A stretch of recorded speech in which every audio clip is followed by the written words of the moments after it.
مم. السلام عليكم ورحمة الله عليكم وبركاته. السلام. أولا عليك أن تلتزم بأدب الحوار، لما أتكلم تسمعني، ولما حضرتك تقدم طرحك عليا أن أنا أسمع. أدي واحدة. التانية، أنا بسأل حضرتك في معتقدك، تمام؟ لو أنت معتقد يحج عليك خد بيه، ما عنديش مشكلة.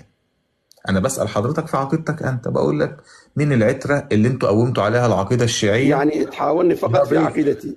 يا ضيف يا ضيف، الله يهديك، هدي بقى كده. أنا بسألك سؤال بسيط: مين العترة اللي أوصى بها النبي وقامت عليها العقيدة الشيعية؟ ماذا فهمت من لفظ العترة الذي قاله النبي، وماذا كان يقصد منه النبي؟ بس تقدر تجاوبني؟ جاوبني. أنا ما بقولكش سمع لي درس ولا احكي لي ولا الكلام ده. قول لي والله النبي كان بيقصد كذا علشان تتبعه، ما أقول لك شكرا مشكورا. اتفضل. يا حياك الله. الله. يعني أنت تحاورني فقط في عقيدتي، وعندما أصل لعقيدتك يتوقف يلا الحوار. نبقى هل ننطلق هذا فيها، بس قصدك؟ أجبني وننطلق. مو أفهم من عندك حتى ما أتجاوز الحوار، أحاورك في عقيدتي، وعندما أصل إلى عقيدتك أتوقف، مو؟ يا رجل كفاك مظلوميات، يلا انطلق. ها، يعني الحوار في عقيدة الشيعة. اتفضل. يا أخي أي مظلوم غير أفهمك حتى أحاورك الآن في العقيدة الشيعية. فهم ايوه. الشيعة من وصية رسول الله: إني تارك فيكم الثقلين كتاب الله وعترتي. من هم يا رسول الله عترتك؟ قال: عترتي هم أهل الكساء. من هم أهل الكساء؟ علي وفاطمة والحسن والحسين. هذا الذي فهمناه. ماذا حلو. تريد من عندي يا رسول الله؟ اتباعهم والتمسك بهم. توقف، خليني أكمل عبارتي. جميل. اتباعهم ده والتمسك بهم معتقدك يا عبد الله. ينجيكم من الضلال. جميل. يعني انا هذا لما الذي فهمناه من رسول الله. خلصت. طيب، يعني انا أنت دلوقتي عندك خلاف هذا؟ ارد بقى عليك. يعني دلوقتي يلا تفضل، خلينا نشوف شنو. وجب علي بوصية النبي صلى الله عليه وسلم ان اتبع علي والحسن والحسين، مظبوط كده؟ ها. وجب عليك أنت؟ وجب على هل الشيعي. كتب الشيعة حجة عليك؟ وجب على الشيعي. ها، الشيعي، نعم نعم الشيعي. النبي وصاه انه نعم يتبع الشيعي، نعم، علي. لأنه يلتزم بكتب الشيعة. الشيعي يا شيعي التزم بعلي والحسن والحسين، مظبوط كده؟ نعم، العترة الخمسة. حلو. طب المهدي لازمته ايه في القصة بقى؟ المهدي بشارة رسول الله، أوصى به رسول الله وبشر جعفر به الصادق رسول الله. لازمته ايه؟ إذا كنت جعفر الصادق لازمته ايه؟ طب حياك الباقر، الله، حياك الله. الحسن، توقف توقف، حياك الله. علي بعد السجاد، الجواد العسكري، اتفضل. جبتهم منين بقى؟ فين وصى بيهم النبي؟ أكملت. حياك الله. فين وصى بيهم النبي حياك، هذا للاتباع؟ أمر بسيط وبديهي. انتظر يا عبد الله، خلينا انتظر يا عبد نكمل الله. العبارة، خلينا نكمل طب العبارة. اكمل، انا ما كملت. ها اسكت. اتفضل. ما كملت يا على عبد ميوت. الله، يا عبد الله، يلا دلوقتي هاي ميوت. قلنا الاتباع لعلي والحسنين ديت كانت وصية النبي، والنبي حط نقطة لحد هنا. ألزمتني باتباع اللي باقي دول بقى فين؟ التسعة اللي باقيين دول، ها منين ألزمتني؟ اتفضل. اولا اجاوبك. اتفضل. اولا انت لم تلتزم بالخمسه، لا تقول الزمتني. انت لم تلتزم ألزمت اصلا الشيعي بالخمسه الشيعي نهائيا. لم الشيعي تتبع، لا. الشيعي. اي نعم ها. نعم، انت خارج طيب. خوص، انت خارج اطار الهدايه. اما طيب.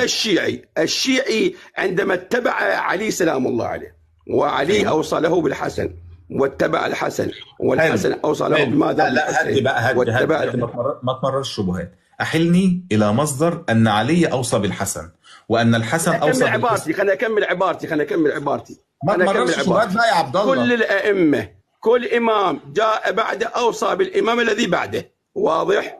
هذه حلي. العتره، طيب واشار رسول الله لهم.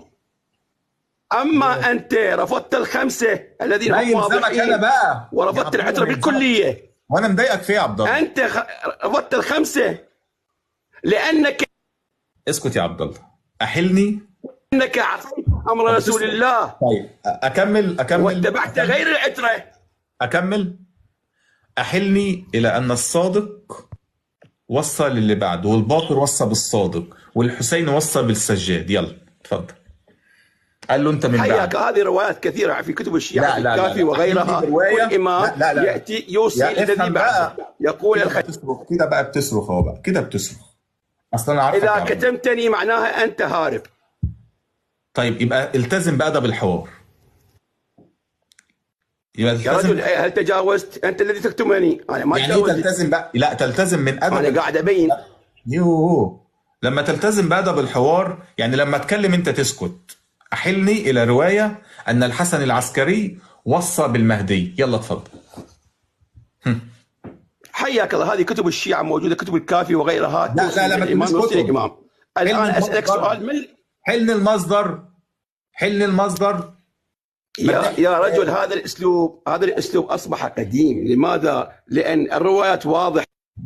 الروايات واضحة والروايات كتيرة والروايات موجودة في الكتب. طب حلني المصدر. الروايات هل كتير حلني توقف المصدر. اتفضل. هل أبا اتفضل. الآن مالك عندك دعوة بأبو بكر بقى، نخلص في العسكري والمهدي وننطلق لأبو بكر. من يلا. العترة الآن عندك؟ من العترة؟ توقف، اترك جعفر. واترك ليه؟ ما ترد عليا جواب شافي يمكن نتشيع. رد عليا جواب شافي يمكن نتشيع. يلا يا عبد الله، احلني الى روايه ان الحسن العسكري وصى بالمهدي من بعد. يلا. بما ان الروايه كسر يعني. اتفضل. حياك قال له يا مهدي، قال له يا محمد يا ابن هو الحسن يقول العسكري انت خليفتي ووصي من بعد. يلا. اتفضل. احلني الى المصدر. يلا اتفضل. وبعد كده نبقى تتحدث عن ادب الحوار والكتم علي كتم. ليش كاتبني 24 كل ما احكي تكتمني ليش؟ طيب حضرتك قلت لي الروايات كتير. قلت لي الروايات كتير. حلني المصدر واحد. يلا. حلني المصدر. اجاوبك. حلني المصدر راح واحد. تسالني وتكتمني وتسالني وتكتمني وتسالني وتكتمني وتقول لي تمسك بادب الحوار، الحوار وادب الحوار، وتسال وتسالني. كملنا الحوار يا عبد الله. يا عبد الله، خليني اجاوبك يا رجل، خليني اجاوبك. خليني اجاوبك. واحده صغيره بس. اجاوبك. واحده صغننه كده، واحده صغننه. هذا ميوت وما تخلص قول لي كملت. طيب. عبد الله قال يا رجال ان كل امام وصى بالامام اللي بعده، فانا بقول له اعطيني روايه ان الحسن العسكري وصى بالمهدي، وروايه في نفس القصه. يعني المفترض كل امام وصى باللي بعده. الحسن وصى بالحسين، والحسين وصى بالسجاد، والسجاد وصى بالباقر، والباقر وصى بالصادق، ومشينا كده، والقاسم والجواد للاخر. تمام. احلني الى روايه ان الحسن العسكري وصى بالمهدي، وبعد كده ننطلق حيث شئت. لا تقول لي الروايات كتير، ولا تقول لي الكتب كتير، ولا تقول لي الكلام ده. قول لي المصدر الفلاني، المجلد رقم كذا، الجزء رقم كذا، الصفحه رقم كذا بس. يلا اتفضل. يا الله. حياك الله. اتفضل. اخواني الاعزاء، هو طلب من عندي من عندي من هم العتره، من هم العتره، وانا بينت له ماذا العتره الخمسه.